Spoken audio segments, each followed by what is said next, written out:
All right. Hello, everybody. Welcome back to another episode of the Illinois Green Party series. I'm your host, David Rich. Got a cool guest on tonight, Barry Bendar from New Jersey, District 4. He's a Green Party member running for that district. And you got a couple other cool things on your resume. What else you got? Well, I work for an organization also called Voter Choice New Jersey, where we're trying to get ranked choice voting here in New Jersey, Oh, which wow. is a Nice. biggie, and we're making a little bit of progress with that. We've got some of the bigger cities in New Jersey on board with trigger ordinances, and we just got a resolution in Red Bank, which is a larger town in Monmouth County, saying that they endorse ranked choice voting. So we're moving. Yeah, and I do a little bit of work with Relay for Life, which is the American Cancer Society. I've been a logistics chairman for them this will be year 15. Cool. Yeah. Yep. And right now I'm a co-chair of the Green Party New Jersey, but my term ends on June 1st. I was thinking there was something about being a chair. Yeah. Very cool. And all right, so we got some stuff to talk about. So like logistics for the cancer thing and the you said you do data analysis for Merrill Lynch or data something or other? Well, I'm a database administrator for database administrator. Yeah. Right on. That's very cool. Yeah. Do you have degrees in like mathematics and all that kind of stuff? No, I hated math all through high school. And when I went to college, you had to take a math course for liberal studies. And I didn't want to take a math course. And they listed computers under math at that time. It was a long time ago. So That's how I took care of that. And I hit it off with the professor. And I took every class that they had except computer calculus. And they tried to talk me into that. I was like, no way. No, we don't. Yeah, that's high end stuff there. Yeah.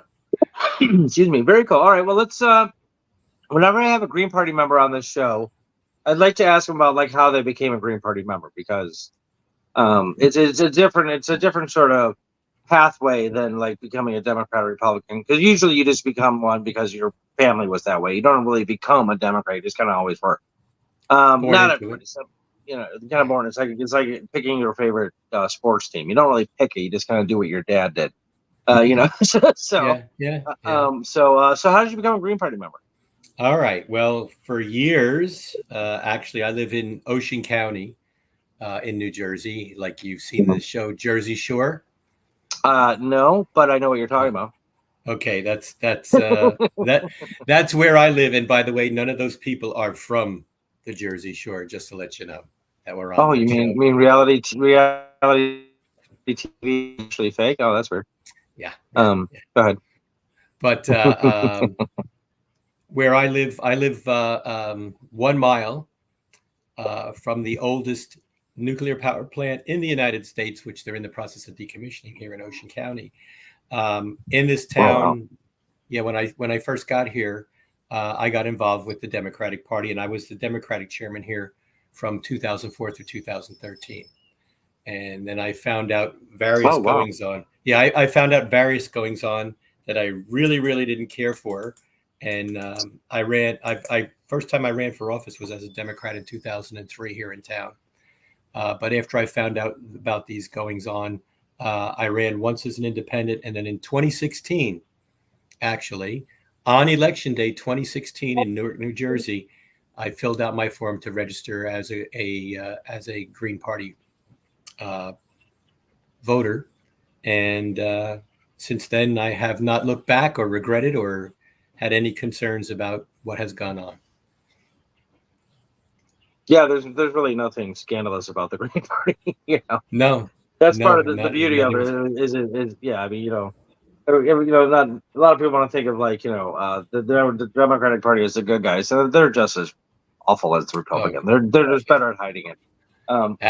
That's why that's the deal. See, the Republicans come up and they say, I'm going to punch you in the nose, and they punch you in the nose. The Democrats say, hey, you're my friend, and then they swing around and punch you in the nose. So what's the difference? Right. Yeah. Right. It's actually a good analogy. All right. Very cool. So 2016 on now. So we're talking about 8 years or a little over 8 years.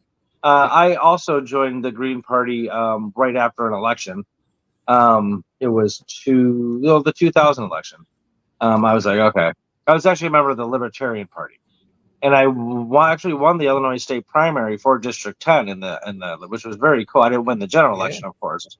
Right. But yeah, I mean, that's kind of neat to have on my resume. You know? Yeah. Absolutely. I'm very libertarian in a lot of ways. I mean, bodily autonomy and life choices, and like, okay, this is mine, go away. Yeah. And I think most Greens would agree with that. But they didn't seem to care about the environment at all, or as though like their solution was the market will take care of it. I'm like, that just shows me that you don't even know what you're saying. You know nothing about this. It doesn't make any sense. So anyway, so very cool. Here we are, both Green Party members. So tell me Yep. about what's going on in your district and like what kind of like policies and positions you have concerning what's going on there and what needs to be done. Well, I'll talk real quick about what's going on in New Jersey. This is the first time since 2000 where we're going to have a candidate running in every congressional district here in New Jersey. Plus That's cool. The Green 13. That's it. The Green 13. That's us. That's us. So we're moving forward. We have a June 4th, 4:00. We have to get all the petitions in. So we're working like crazy on that. Most of the candidates are in pretty good shape. We got a couple of stragglers that we're working on. And we're going to get at least 1.5 times of the required number of signatures so that when the Democrats come in and decide to challenge, they're not going to be able to get anywhere. So, and we're good for you, yeah. That's a real thing with our, one out of the million ballot access obstacles that we have, because the whole system's rigged. It's not like a natural occurrence or anything. Absolutely. Yeah, but that's one of them. They say, look, I don't really see. Is that a dot over that eye? I'm not sure. Oh, out. Yeah. Like stupid stuff like that. We had that happen in 2001 with a state candidate, and the judge was extremely sympathetic, and she worked with us, and they knocked off, think three or four. The Democrats knocked off 3 or 4 of the signatures. And then the judge said to them, well, you know what? She still has plenty of signatures left. Why don't you guys just drop it and let this move forward right now? And they refused to drop it. So they had to follow through the rest of the procedure like a week later. And then she appeared on the ballot. But the one positive thing that came out of that was she pulled enough votes from the 2 incumbent Democrats that they both lost, which to me is a win. That is a win. That is a win. Absolutely. Absolutely. So it was an interesting campaign. Anyway, but here in Congressional District 4, well, a lot of us have the same platform issues. We share a lot of them across all 13 of us. The goings on in Gaza is a big one up near the top. Of course. The slaughter of innocent people is never acceptable, especially to the Green Party, which is the anti-war party. When I go around speaking, I speak of us as the anti-genocide party, but that's one of the top. Another big one, really big one for us is single-payer healthcare. We have too many examples. I mean, there are candidates we have amongst the Green 13 that they're basically running just for that issue because their lives have been impacted by how horrible healthcare is in this country and how devoted it is to insurance companies, et cetera. And they see the big time need from personal experience that has to change. So that's a big one also. And again, we also push ranked choice voting because it's important that when people vote to have as much democracy as possible when they're voting. That's a big one too. Very cool. Yeah, no, I just interviewed Bo Forte on Saturday, and he's one of the ones that he was the main drive to campaign was his father's passing and how he was treated. By the health person. It was horrible. Yeah. But environmentally here where I live, we see it firsthand. I live on the Jersey Shore. The body of water that I'm closest to is called Barnegat Bay. And we see streets where before people had 20 or 30 yards of land between them and the bay. And now a minor storm and there's water lapping up against the sliding glass doors in the back of their homes. It's really, it's very obvious here. It's very, very obvious here. And, you still have people sitting on the town council here in my town trying to say that, oh, no, nothing's changing. And it's pretty There's sad. nothing to see here. Yeah, yeah, yeah, These are not yeah. the droids you're looking for. Yeah, so That's it. That's it. That's what they're expecting. That your brain is going to disappear, and you're not going to think at all. Yeah, absolutely. But that's a big that's one unbelievable. down all along the shore. You see the erosion is, and the water's rising. The water's rising. You can't argue that. You can argue what's causing it, but you can't argue that it's rising because it's in front of your Yeah, face. you can't. Yeah, yeah. Like, I mean, I know people like want to call it the theory of climate change like a hoax or this not happening. I don't know anybody who thinks that the temperature, global average temperature, hasn't risen. Right. Like it's like the core symptom of what's going on. That coastlines are diminishing, are retracting. That's Mhm. all measurable. It's very easily measurable. We got Yeah. that part. Okay. Yeah. Yeah. Yeah. So It's science. It's science. And they're still letting people build in locations where when I don't know if you guys heard, Hurricane Sandy or Superstorm Sandy came yeah, through. sure. We Oh, had that was we a bad had one. we had houses fall off into the bay, and people Isn't are that building crazy? right back, and people are building right They're back in the building it same back in the spot. same spot, Absolutely, or yes, what's right by the same that was the same spot. See, that's yeah, just stupid. yeah, yeah, Okay, go ahead. yes. Yes. All Well, right. in New Well, then Jersey, in New go Jersey, ahead. the developers rule, and it's buyer beware. And if you're not smart enough, then you buy it, and a couple of years later, you're in big trouble. I have someone that I know down one street where she bought, and now what was maybe 10 yards she had between her and the bay is down to almost nothing. And they're going to the town, and the town's not helping them. So, yeah, global warming, Okay. water rising is a real thing here along the coast of New Jersey for sure. Yeah. And we're working on that. Wait, what's okay? So it's good follow up. Good segue. Like, how are you working on it? Like, what is it? Like, are you talking to Well, scientists and to get them to like petition the government or something? well, we have scientists working on it right here in town. They after Sandy, the solution they did was they put these things, gabion baskets with rocks in them, and they put rock down. Which before Sandy came in, they had rock down, and when Sandy came through, those rocks were thrown through windows and various other things when the storm came through. So their solution, we were pushing for living shoreline, which many of the scientists say that's the only way you're going to get some more time back, because eventually this area of town, probably 30, 40 years, may be underwater completely. But you can buy Yeah. time by putting in living shorelines and doing the proper things, okay? But by putting the hard surfaces that they're doing, they're speeding the erosion much more faster. So they really don't listen, and we're pushing for that. We're pushing for that. Okay, good. Yep. Yeah, and I mean, there's people speculating that at this point in where we're at with the climate change thing is that it's not even a matter of um, diminishing its effect or even like definitely not like trying to like stop it wholly. It's about adapting to it now, like like Right. figuring out how to like build houses in the water so that we can, because we're just about to be all water. Like stuff like that. Like the Yeah. posts and stuff like that. Yeah. Well, So after Sandy, for people to get flood insurance, they had to raise their houses up. They had to lift them up. Some of them didn't, and I'm sure they're paying horrible flood insurance rates. But to get any kind of decent flood insurance rate, you had to raise the house. You had to. But even at that, here's the thing: if the water comes in and it doesn't recede, what good does a raised house do for you? yeah, how you gonna drive out of the driveway? So Right. so Right. real quick, Sip Sauce is listening or watching. That's Ariel. Speaking of Yep. property, you should ask him about the book "Why I Went to Prison." Okay, go ahead. You go, oh, you want to ask me about the book? Okay, the book. He's asking me to ask you. I don't know what that means. Okay, there's a You don't book have that to answer if you don't want to. No, I want to answer it. I don't want to answer it. Okay. And his copy of the book is coming in. I haven't received it yet because I promised him a copy. Okay. When I was I was actually Democratic chairman in this town from 2004 through 2013. People who lived a couple towns south of me contacted me, and they said, "Hey, we have this property we bought, and we're being harassed by the elected officials, Republican, in the town. and we're wondering if you might be able to sit down and talk to us.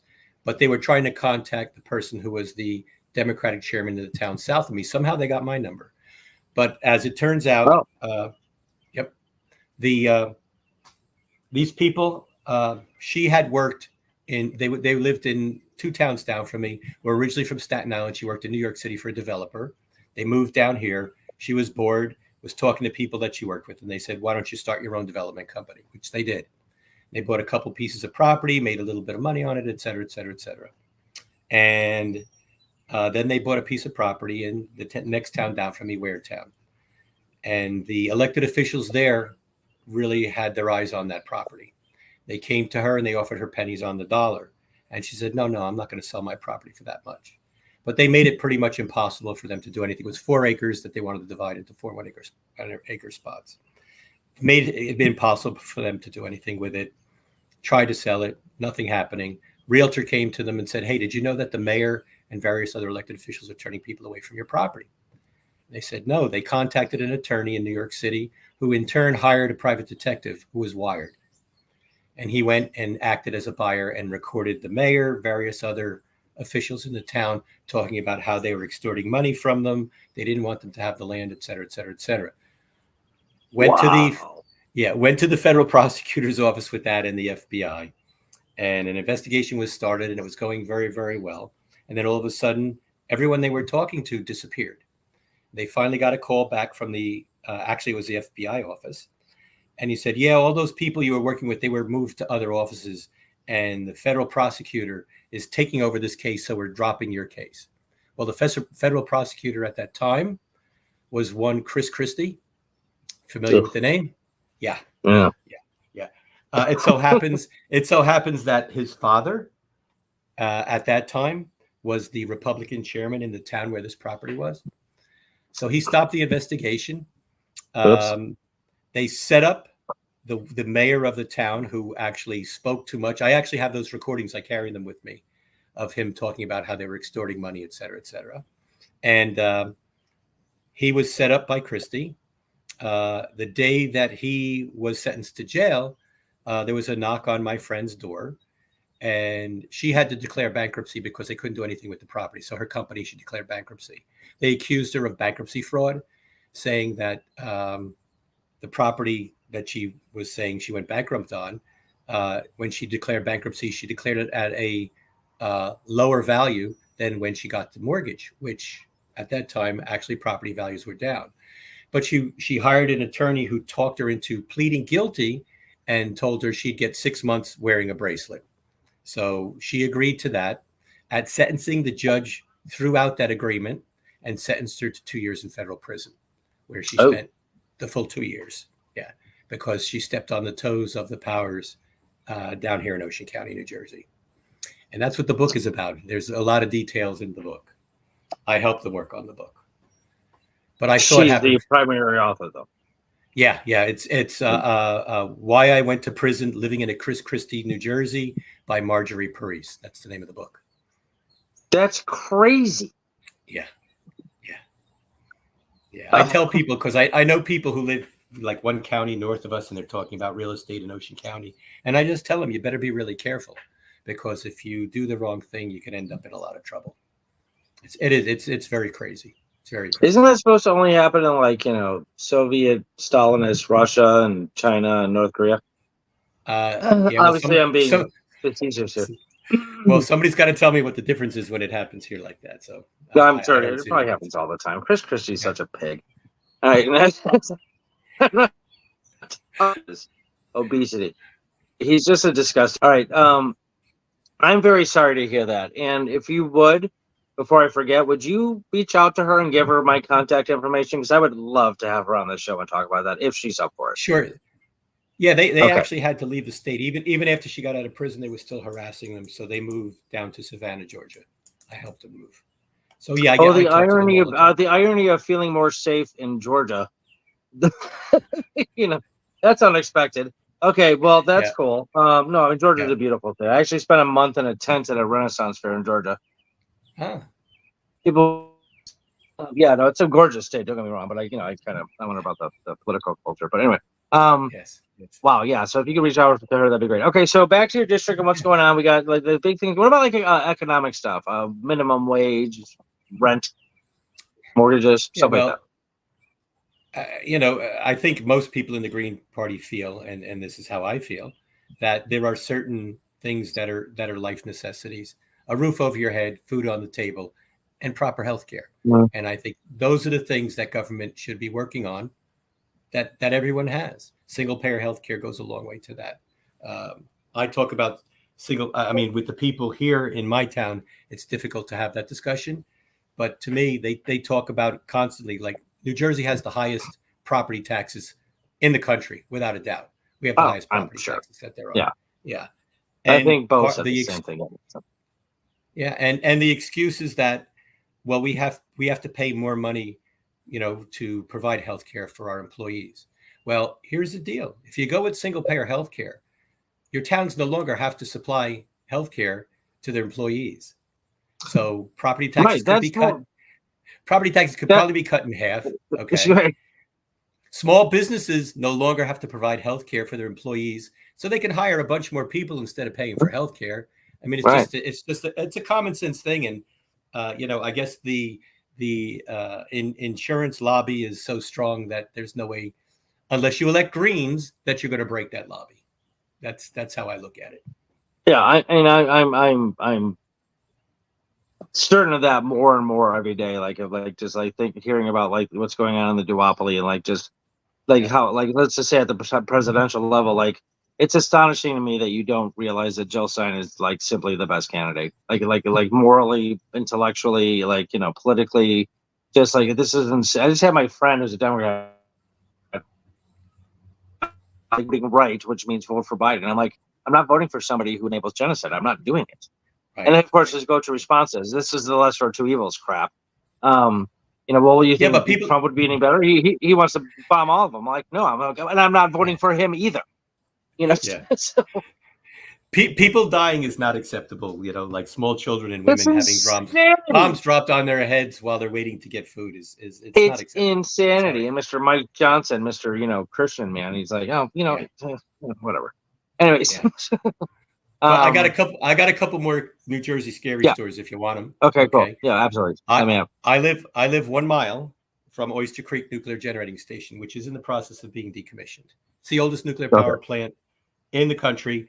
Same design as Fukushima, exactly the same, built around the same Oh, time. oh, They just redistrict congressional districts here in New Jersey, and my town, Lacey Township, has always been in one congressional district. This time around, they took a tiny, tiny little piece and they put it. I'm in Congressional District 4. They put it in the next congressional district down, which is number 2.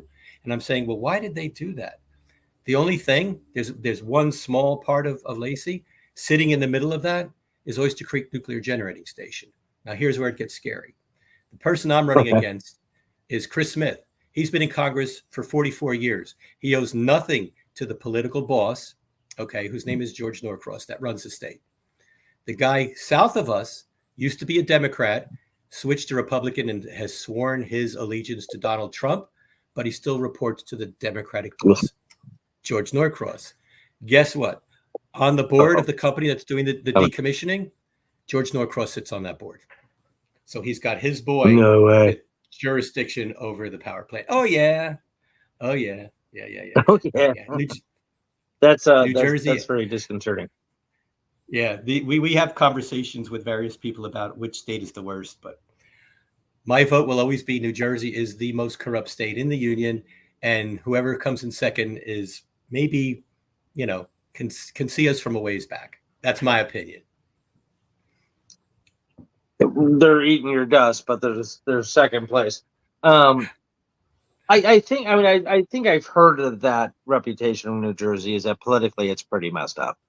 Yeah. Um, Yeah. yeah, I mean this is not the first time I'm here. A buddy of mine lived in New York.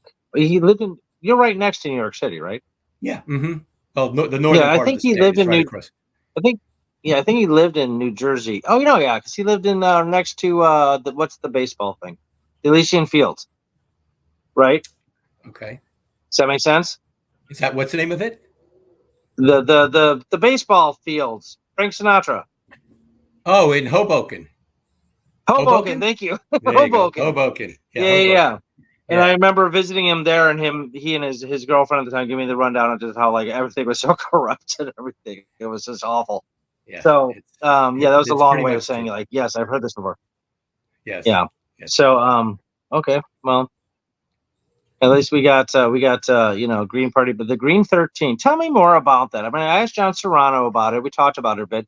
Did you guys Mhm. like set it up beforehand? Like, hey, let's just get all of us together and you run that, or just sort of kind of naturally turn out that way?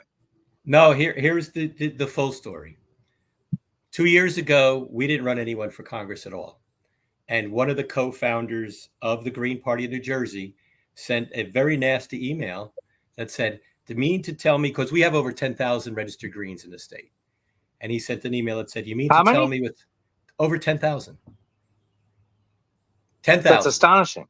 Yeah, over 10,000 That's Greens." amazing. Yeah, and Good for about six you. people, about 6 people run the party, but we need more people Wow, involved. That's a biggie. But you anyway, really do. yeah, he said to me, "You mean with 10,000 registered Greens in New Jersey, you can't find 12 people to run for Congress?" And I took the challenge. And the result is, Challenge accepted.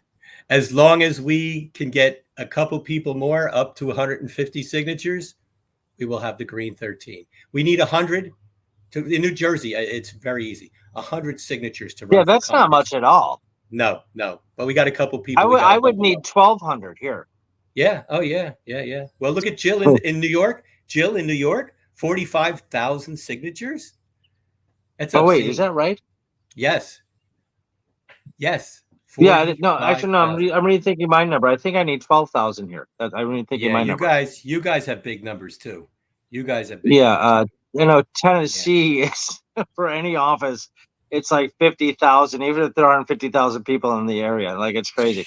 Like it's just so Yeah. it's so unbelievably. Tilted. Yeah. It's slanted. They don't want third parties. The duopoly, which I consider one party myself, they don't want any interlopers, so to speak. And we're interlopers, but we can make a No, no, difference. they don't. But that's as obvious. I mean, it's almost obvious that that's the problem is that you shouldn't be rigging things in a democracy. Like Right. Yeah.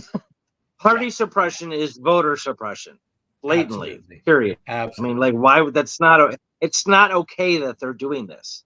It's Right. just it's not like something that happens to come along as an unfortunate consequence of politics and government. No, it's complete BS, and they're doing it on purpose, and they're Yeah. doing it merely to keep us out because if they let us in, they're going to lose. They know Yeah. that, so Yeah. they have the Yeah. power currently, and they're abusing it. It's unbelievable to me. Yeah. Thousand, And my yes, it's yeah. 13,000 here. To get in my District 10. Yeah, no, it's not. I was thinking 1,200 because in 2020 we had to sue the state because we were in lockdown. So they bumped it. They took us down to 10% of what we normally would. So that's why I said 1,200 at first. It was that then, but now it's back Gotcha. up to 12, So 13, yeah. 13,000. It's Yeah. insane. It's crazy. It's Yeah. absolute Anyway, sorry insanity. about But here in New Jersey, people have been saying, like, I have a person who's running in Congressional District 2 says, you watch, after this year, they're going to bump our numbers up enormously because we're going to have 13 candidates running here in New Jersey. But this year, I really feel we have an opportunity, and you've met some of the other candidates. I think we have an opportunity where we could get our foot in the door, and that would be a really, really big thing. That's my feeling. and I'm so excited and proud and just like utterly impressed that you did this. Like it's such a great idea. I'm not sure that we even have the numbers here in Illinois to accomplish some sort of like solidarity movement like that. Like, hey, let's just get all this together and just go. Like I don't even know if we do. Ariel, if you can enlighten me on that, that'd be fabulous.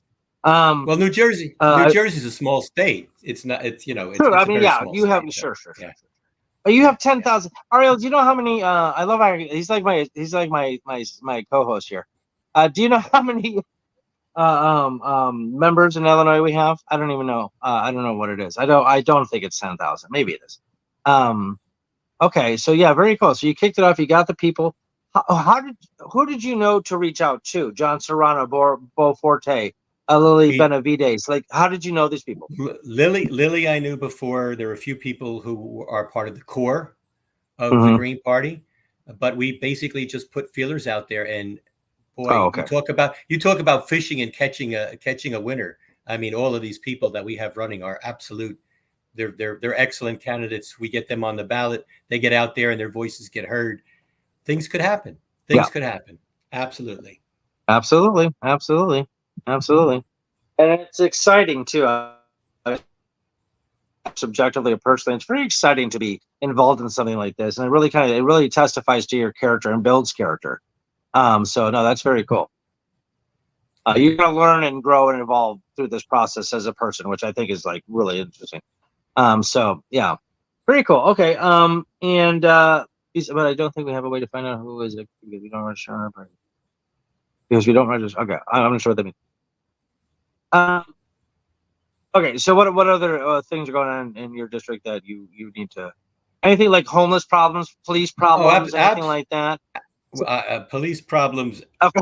everywhere, everywhere. Okay, not as bad as the Yeah. northern part of the state. Northern part of the state, I think. Who's Patterson? I think John is. Who's got Pat? I forget which of our congressional Uh, candidates. uh, Bo, I think Beaufort. Was it Bo? Bo mentioned No, Bo's. Patterson before Yeah, on the Patterson is show. an He mentioned absolute. it. That doesn't mean it's his district. Okay. Yeah, but Patterson on a regular basis, people are murdered by the police. It's just a horrible thing. Did the For FBI have to dealing. come in or something? Yeah. Yeah. Yep. Absolutely. But still, that particular one that they came in for, I don't think anything ever went anywhere. It kind of got quiet, and then you don't hear about it anymore. So I'm trying to think. I have my list of candidates right here in front of me with my spreadsheet, and I will tell you There you go. who is Patterson. I think Ben Taylor. I don't believe Yeah, I don't I've know if met you met. Ben I yet. don't know if you met Ben. John is he's got Newark, Jersey City. He's up in the northern part of the state also. Yeah, yeah. Yeah. But Okay. Patterson for crime. But homeless people. I mean, we're in Ocean County. This is like people come here to vacation, but there's homeless Mm-hmm. people all over, and we are the only county in the state of New Jersey that doesn't have a homeless shelter. We don't have a homeless shelter here. So You just let them it's roam really around. bad. Okay. It's really bad. It's really bad. Okay. Yeah. Yep. Okay. So is But that part of your platform is like to build homeless shelters and get it funded and stuff? well, see, that's at the county level because my congressional district now they gerrymander the you know what out of it. My congressional district now goes from where I live in Forked River, which is the southern end of Congressional District 4, up into Monmouth County, over 40 miles away, to where I grew up in Middletown Township in Monmouth County. So they bend it around to suit their needs.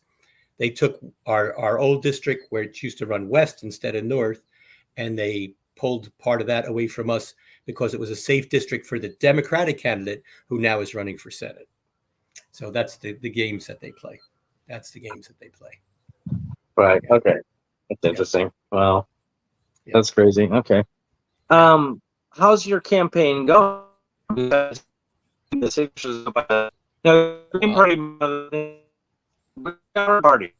Well, Um, I have my whole list here and of who. Go ahead. a list of what? No, I have my whole list here of how many signatures everybody has. We have some that have more than double already. I call those my golden candidates. They have over 200 signatures already. A bunch of them. Yeah, I mean, why? Get 200. If you can, 100 is not much. That's pretty cool. Yeah. So if you can get 200, do that. Like if 150 is like the target, and you can go above that, do it.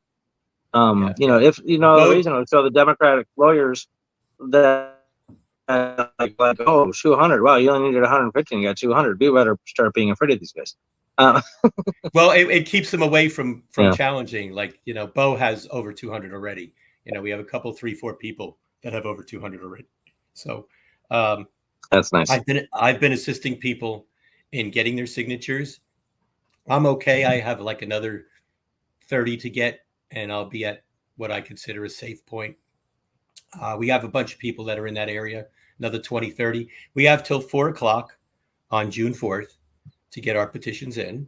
And they do that on June 4th, which is our primary day for the 2 major parties. They do that because what we call the sore loser rule. You have to turn in your petition by 4:00 on primary day. So if you're a Republican or a Democrat running in the primary, you can't lose and then run as an independent. That's how they have that one rigged. So, and that's fine with me. But yeah, we have to have ours in 4 p.m. as long as you're in the door at the Division of Elections by 4 p.m. and they draw the line, and you can turn in your petitions and get on the ballot. And again, in New Jersey, all it takes is 100. But again, you want to get at least 1.5 times because especially this year, they're going to come looking for us. They're going to come looking for us without a doubt. So the two biggest third parties, the Libertarian Party and the Green Party, are hot stuff this year.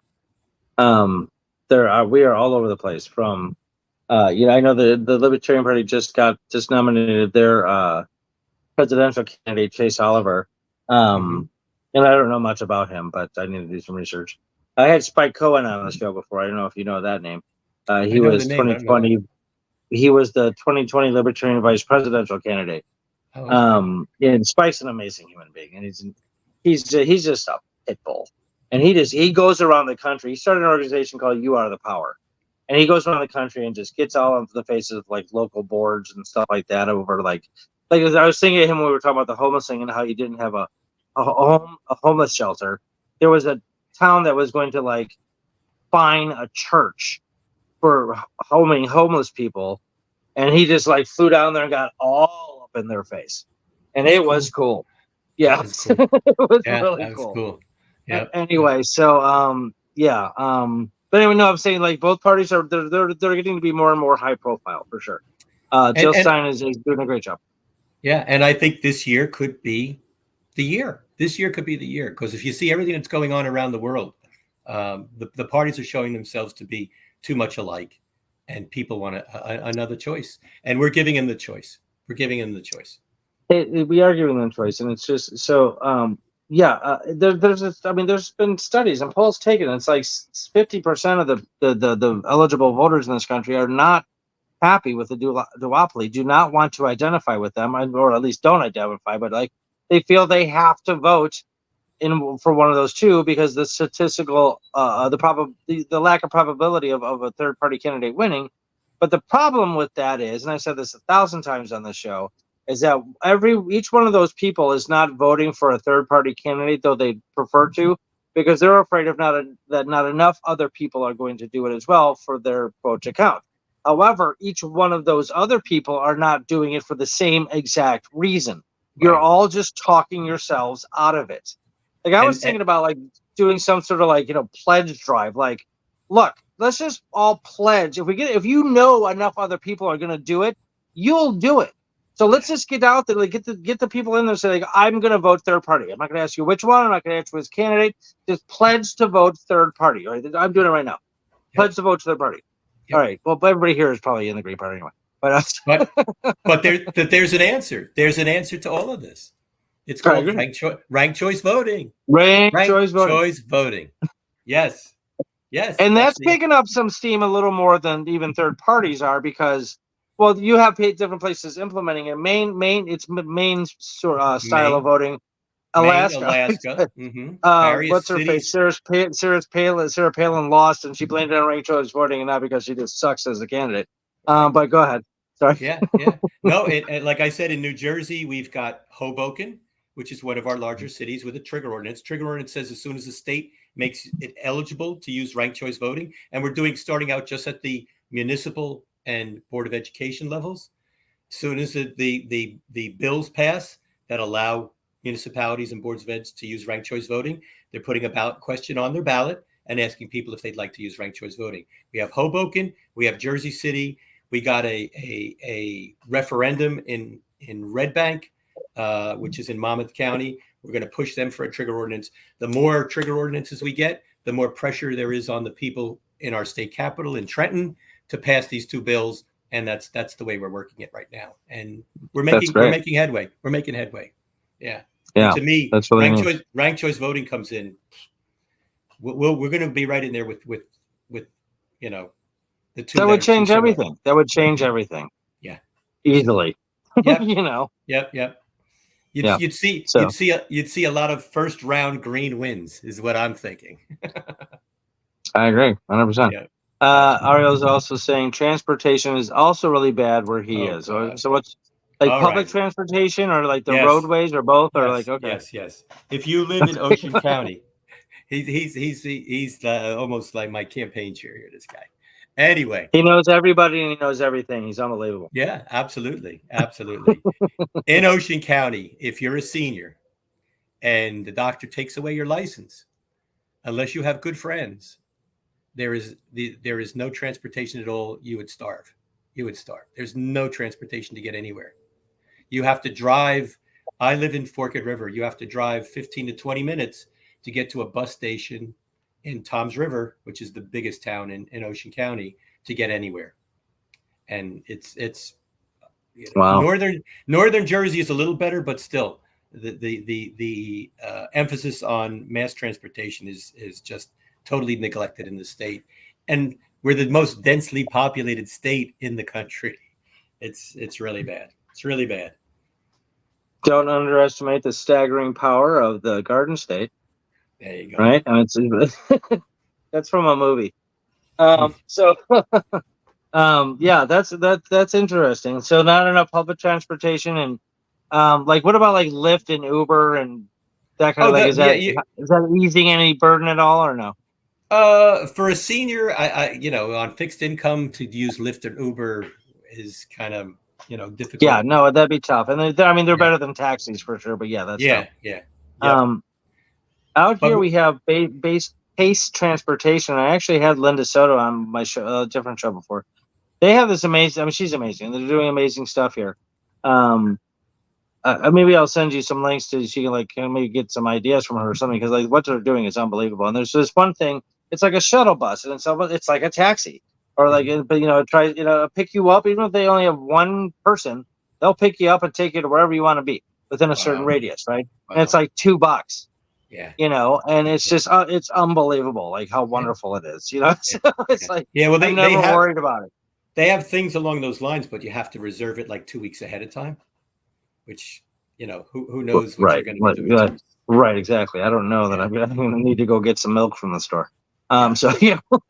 So yep. Okay. All right. Yeah. All right. No. It's like no man's land. And where we are, there's a train that runs to Philadelphia from Atlantic City, which is about 50 miles south of us. There are trains that run to New York City from Bayhead, which is about 35 miles north of us.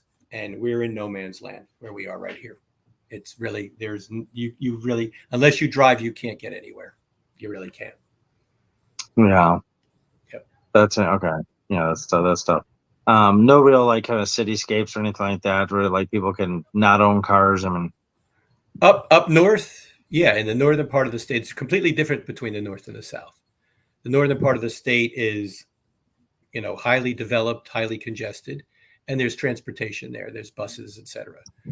But down here where I live, there's one bus that runs from Atlantic City to Lakewood, and then you have to somehow find your way from Lakewood to Toms River if you want to go anywhere from there. Lakewood's probably about 15 minutes from Toms River also.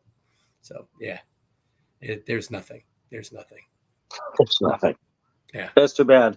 We'll see. And again, that's that would be a hot button topic. I mean that's like who wouldn't want better transportation practices in your area? So that good on you. Like if the Democrats and Republicans in your area are just not attending to it or don't care or are in a very ineffective sort of manner, that's a good opportunity for you guys to get on there and say, hey, we can help with this if you get this in the office. That's very cool. That's very cool. Yeah. The one obvious thing in New Jersey is we talk about the duopoly. It's really a one-party system here in New Jersey, and I'll give you an example. The Republicrats, is that the meme? Yeah. Well, I'll give you a prime example. There was a Republican chairman here in New Jersey, convicted of tax evasion, sentenced to 1 year and a day in prison. On his last day in office, the former president, our wonderful former president, pardoned him. The governor, after this person was pardoned, now he's a convicted felon, but he's pardoned, reappointed him to be the head of the Board of Elections of Ocean County. Oh. One party system, folks. One party system. There you go. Oh. Yeah. The guy who was named the most liberal governor in the country reappointed a convicted Republican felon political boss to be in charge of the Board of Elections. Thank you very much. It's I mean, yeah, exactly. Again, it's like just so blatant. It's just so crazy. They don't even try to cover it up. Like you hear again this these propaganda smear campaigns or whatever. So I'm like, even on the federal level, everybody the people who hate Trump hate him at least in part because he's a billionaire and he gets like rich people's money as donations, billionaires' money. Last election, everybody, Joe Biden got donations from more billionaires than Trump did. Mm-hmm. Yes, he did. You can look it up. It's fact. Mm-hmm. So don't give me this nonsense, okay? And like Joe Biden is like supposedly Mr. pro-union. Have you seen what he did to unions in the last 3 years? Yeah. Oh my goodness. I mean, he's just, besides the fact that he can't even complete a sentence because his mind is just gone. Like his just policies, are ridiculous. And like, it's, oh my God, it's just so awful. Yeah. Anyway. Yeah. This is what we have now. We have to change it. That's what we're saying to people. It's time for a change. It really is. It's time for a change. Yeah, it really is. And it's a good one. Things are really hot for the third parties. I'm very excited about it. I'm very, very excited. Knocking on wood, we're going to get a breakthrough here in New Jersey. And I could think of a couple, 2, 3 people in this list that have a pretty good shot. My opinion. Okay. Did you want to mention them, or you want to wait? Don't jinx them. Well, I'm not going to jinx them, but number one on the list is the person that you interviewed, I think, last. I think he has a tremendous shot. He was cool. I really enjoyed that interview. He's a really interesting, intense, and intelligent man. Yeah, he had. I think he has a shot. I think he has a good shot. That's great. Yeah, that's great. Ooh, how exciting! Yeah, and you saw him here first, folks, on the Illinois Green Party series. So, just real quick, so I can plug this show a little bit more. A week from tonight at this time, 7 to 8 p.m. Central Time on the Illinois Green Party, we will have Jill Stein. Cool. She will be on this show, and I'm very, very excited. So, have you ever met Jill? Well, actually, she was the keynote speaker, not this year, but last year at our convention. And I almost had to drive her back to Massachusetts because we almost missed the train for her to go back. That would have been a cool trip. That's like something you would write a novel about. That's very cool. Yeah. No, she's great. She's absolutely great. She's very cool. I can't wait to have a conversation with her. So let's talk a little bit about being, going back to being a Green Party member. Another cool thing about the Green Party is that we actually have a set of positions and principles to which we guides our way and our behavior, if you will. Mm-hmm. Yep. It gives us the solidarity. Grassroots democracy, localized economics, decentralization, nonviolence, so on and so on. Personal and global accountability, that kind of thing. Well, a big one that you love the most. What's that? Well, it's not the major, but a big one for me is we take no money from special interests, from PACs, from anything like that. So when you get elected, you're not owned. As far as I'm concerned, what goes on in our government now is you have a bunch of people working for the multinational corporations for their interest and not for the interest of the people. And that's what we bring, that will bring government back to the people. That's the Green Party. That's what it's about. Grassroots democracy. Yeah, that's very cool. That's a huge advantage, I think, that we don't take. Candidates don't take money from big donors, corporations, that kind of thing. I think you're not even allowed to. It's not even. Right. I don't think it's just a tendency. I mean, I think they'd be like, no. It's a rule. You don't. It's a rule. Yes, it's a rule. Right. Yeah. Which is cool. I remember the debate between Bernie Sanders and Hillary Clinton where he called her out on that, and she's like, well, it's not like because they give me money, I vote in their favor, and he's like, stop lying. Are you kidding? We're not stupid. Of course. Why else are they giving you the money? But they count on people being stupid. And I think every year people are becoming more and more aware that they think that you're stupid and you need to do something different to show them that you're not stupid. That's the Exactly. deal. 100% Yeah. true. 100% true. Yep. How's your campaign being received amongst your peers, family, that kind of thing? Do you get any pushback from, or even like the local community, people who you might know? Yeah. Well, there was the Memorial Day parade in town yesterday. Yesterday was Monday, right? Yes, yesterday. And I picked up probably, just walking up and down before the parade started, 50, 60 signatures from people to get me on the ballot. People saying, we need more people on the ballot. We need more people on the ballot. So it's being received pretty well. And where I live is extremely Republican. Extremely Republican where I live. Really? Yeah. Well, they call New Jersey a blue state, but when you get outside of the cities, it's very red. Yeah. When you get outside the cities, I think that's kind of that's rather common. I lived in Portland, Oregon for a while, and then you take one baby step outside of Portland, and it is red. There's a movement. Oh, this is interesting. There's a movement here from counties down south in Illinois that are actually have on their upcoming ballot a referendum to secede from Illinois. I'm not kidding. And they're rural counties, or more rural, I should say. Yeah. And then Pritzker's actually freaking out. Our governor is freaking out about it because they can, and legally they're allowed to. If they say we want out, they get to go. Yeah, no, that's crazy. Things are crazy, man. Yeah, that's happened here years ago in New Jersey. The southern part of the state wanted to secede because down here, mostly until you get over right outside of Philadelphia, it's red, and they feel that the state is slanted towards the northern part of the state because that's where the Democrats are, and the Democrats really have run New Jersey for an extremely long time. But again, as far as I'm concerned, they're one and the same. They take care of each other and watch out for each other. So, yeah. Yeah, that's really interesting. It's such an interesting time, for sure. What about protests, stuff like that? Either Israeli Gaza or like the climate change. Do you have every weekend? I mean, you don't have to look far to find a protest. I went to one actually with Ariel, and we got buzzed by small airplanes that had Jewish stars on the wings in Jackson, New Jersey. Yeah, it was really interesting. Yeah, it was really interesting.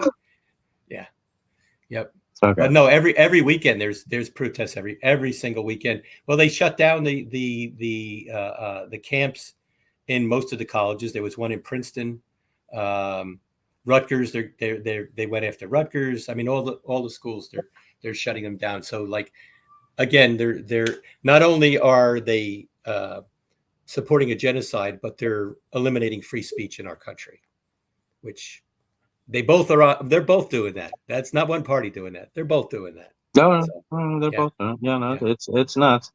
Yep. Yeah, and then again, going back to the police and their reaction to I mean, there's all sorts of anecdotes. I mean, Chibu Asonye and Jill Stein were at a Washington University. Is that right, Ariel? George Washington, whatever, in St. Louis, Missouri. And I talked to Chibu. I interviewed her a couple of weeks ago. She's like, it was completely peaceful. We were just sitting there doing our little chants and prayer groups and everything, and the police just ransacked us and grabbed Jill Stein and they hit her with a bicycle. They hit her with a bicycle, which I guess I was really upset because Chibu saw that. It was really hard for her to watch that happen. I mean, Jill Stein's no weakling at all, but she's a sweet lady. And you need to be gentle there. Yeah. So that's just crazy. And again, like, well, I have the video of them throwing Kelly, her campaign director, on the ground and putting her hands behind her back, and like they had to do that, right? Yeah. No.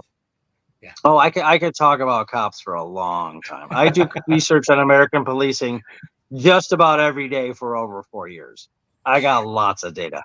Lots of data, starting with basic philosophical / moral problems with policing as a concept. The fact that there's an elite group of people that have special rights. They get to shackle you in chains and put you in a cage.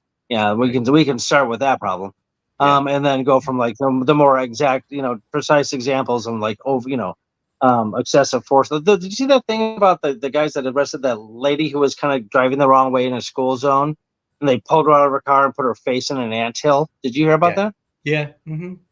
Yep. She's screaming and kicking, and nobody cares. Yeah. By the way, I just want you to know that that's the definition of a sociopath, is somebody who's indifferent towards your suffering and your rights, which is a lot of police. So there's another problem. That's unbelievable to me. Anyway, It's sorry. amazing. I Yes, get yes. it. That the stuff just pisses me off. Yeah. So okay. And it should. And it should. And it should. Oh, and it does. It Yeah. does. It does. Yeah. It's pretty crazy. And I know cops in the area, and I'm not trying to paint them with a broad brush. I mean, there's again philosophical, moral issues with policing as an idea. But like most, I mean, I know some cops around here that are wonderful human beings. Right. You But know, there's a moral thing that when something wrong happens, if you're on the side and you keep your mouth shut with what was wrong, you're part of the problem. 100%. Yeah. 100%. Yeah. Yeah. No. So it's. And did you know that? Okay, I'm sorry. This is supposed to be about you, not me. No, So cool. we'll It's have you cool. back on. We'll like we'll share the mic 50-50 and talk about stuff. Because like I'm thinking too now, like, oh, it's not. They have no legal obligation to protect citizens. You ever hear that? Really? Yeah, there were 3 court cases. Well, at least one of them was a Supreme Court case concerning like police negligence or ineffectiveness of protecting people. Well, one of them was about the Parkland school shooting where children were slaughtered, and all 3 of them, and again, one of them was a Supreme Court case. All 3 of them, the court decision was that police have no legal obligation to protect anybody. Their job Really? is to enforce the law. That's it. And I asked local cops around here. They said, yeah. One of them even said, like, we're reminded of that all the time. I'm like, what? I told that to a couple of my lawyer friends who I thought you think they should know that. They're like, really? I'm like, yeah, really. So don't give me this crap that they're like heroes and stuff like that. They're protect and serve. That does not apply to us. It applies to the law and the government. Anyway, okay. I guess I was going to try to avoid that rant, but I went on anyway. So I enjoyed the rant.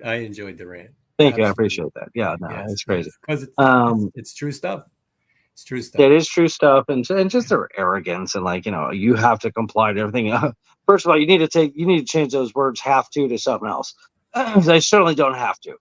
Right. If by have to means I can't not do it, then that's just false. Because I can very much not comply, and I can resist, and I can do all sorts of things. But then they do what they want to do. So that's the problem with that. Well, Anyway, so. We got a couple minutes left here. Do you want anything you want to wrap it up with, or anything you want to plug, or any show I didn't bring up? You know what? I could run down the names of the Green 13 if you'd like that. Yeah, do that. I like that. All right. Congressional District 1. We have Robin Brownfield, who already has 217 signatures and submitted her petition, so she will be on the ballot. In Congressional District 2, we have Tom Canavo, who has 121 signatures, so he needs another 30, and we'll consider him semi-safe. In Congressional District 3, we have Steve Welser, who has 210 petition signatures. We'll be turning his in on May 31st. He's safe. I'm in Congressional District 4. My name is Barry Bendar, and I have 130 signatures right now. We're working on that. We'll get that up to 150 in no time. Our friend Bo Forte in Congressional District 5 has 208 signatures. So he's safe, and he's going to be meeting me in Trenton on the 31st to turn in his petition. Here's one that we have to work on in Herb Tarbos in Congressional District 6. Right now he has 50. He probably has more than 50. He had 50 at the beginning of the end of last week. So he's got more than that now. But we have to get him up 100, at least 100 more than that. Andy Black in Congressional District 7 has 145 signatures. Christian Robbins in Congressional District 8 is at 125. Ben Taylor, who I mentioned, I think he's Patterson. I'm not positive he's Patterson. 159. So he's what I call golden, but he's not platinum yet. So he's working on becoming platinum. Right. And then you met John. He's got 109. We got to get him at least up to 150. Lily Benavides in Congressional District 11. It's got 96, but I think even today she's gone over 100. And then Kim Ute in Congressional District 12 with 115. So we're pretty good with all of them. We have till June 4th at 4 o'clock, and we're going to try to get everybody up to 150 at least. If we can get to 200, we're going to keep going to the 200, and we will have a green 13 here in New Jersey. Oh, I forgot Christina. Christina, hold on. One more. Christina Khalil is our Senate candidate. She needs 800 signatures to get on the ballot for Senate. And that's awesome. 944. She's probably got more than that now because they were doing stuff during the day today. So I think she's probably over 1,000. We want her to get at least to 1,200. That'll be the golden number. State Senate or federal Senate? Federal senator. She's going to be running for the seat that one Robert Menendez presently holds. You know, the guy with the gold bars. She's gonna win. She's gonna win. That's awesome. Yeah, he's another pig. Yeah, and for Jill, all we have to do is get 800 signatures, and once these are in, people are collecting already for Jill here in the state. But once these are in, everyone goes full speed. We'll have probably 2,000 signatures for her by the end of June, and hers aren't due in here until July 28th. So yeah, we're in good shape. We're in good shape. Absolutely. I think ours is for her. I think it's June 24th. So we got about 3 or 4 weeks. We hit the ground running with that one too. Anna Shivabain did a very intelligent thing and said, like, what if we got 500 members to try to get 100 signatures? So I guess we have at least 500 people. I'm members now that I'm thinking about that. And I'm like, she and I talked. I'm like, I can get 100 signatures. Like, no problem. So like that's a pretty good, like, kind of break it down, divvy it up, make it easier and more accessible. Very very clever strategy. Very cool. And Ariel, I feel like I was going to ask you another question. I forgot. Anyway, so he's laughing. Okay. Very cool. And Ariel, the list he just went down, obviously I've talked to several of them. Are all of them coming on this show? Is that the idea? I would love that. Do you know, Barry? I would invite them. See, right now our focus is signatures. Like at our last meeting, I said priority 1 is signatures, priority 2 is signatures, and priority 3 is signatures. So once we get past June 4th, all these people are available to do whatever they need to do. I got you. We got to be on the ballot. We have to be on the ballot. I get you. That's awesome. You're right. That's great. That's good. Prioritize and stay focused and disciplined. Don't lose focus. Oh man, they'll get you. That's it. Okay, very cool. All right, well, great. Barry Bendar, District 4, New Jersey. Sir, thank you so much for coming on the show. It's great talking to you. I learned a lot. You're a great guy. The amount of stuff you've done politically and for the Green Party, that's amazing. You got the whole Green 13 going. That's amazing. Yeah, I made a promise. There's two people, the two co-founders of the Green Party, New Jersey. And I told, actually, there's a third person too, Rich Fuller, who's another older person. And I told them that as long as I breathe, there'll be a Green Party in New Jersey. So I got to keep breathing. I love that. Well, yeah, yeah. That's very important. That's very cool. And I applaud your passion and your dedication. That's very, very cool. And folks, it also testifies not to the value of Barry's character individually. I think it really testifies to like the value of the Green Party itself. Like, it's so wonderful to make it. Like, I remember when I first joined and like just met people and like kind of really thought more deeply about the 10 positions. I was like, this is awesome. Like, this is so comfortable and familiar because it aligns with my values so like easily and readily. There's still a little bit of, people dealing with people. I'm not going to say that it's like absolute perfection in Cloud9, but I mean, it's a wonderful place to be politically, socially, politically, and economically. It just is like the best of the best of the best. And thank you again, Barry Bendar, for coming on District 4, New Jersey. You keep it going. And I said, Bo, actually, I tell this to all you guys. If you want to go on the Illinois booking page for Illinois Green Party show, go on and just pick a Tuesday if you want to come back on. We have a lot more to discuss. Bo Forte is already coming back on again, I think, in July. Chibu has been on twice. Yeah, I'm going to talk to the other folks and see if we can get everybody to come on. Because it's a long time before November, and once we get the petitions in, they'll all be available for sure. Sounds good. All right, so thank you so much. And Ariel, thank you for being standing by and helping me out here. Thanks everybody for tuning into the Illinois Green Party series. I'm your host, David Rich. Till next time, be good, be green. All right. Hold on a second, Barry.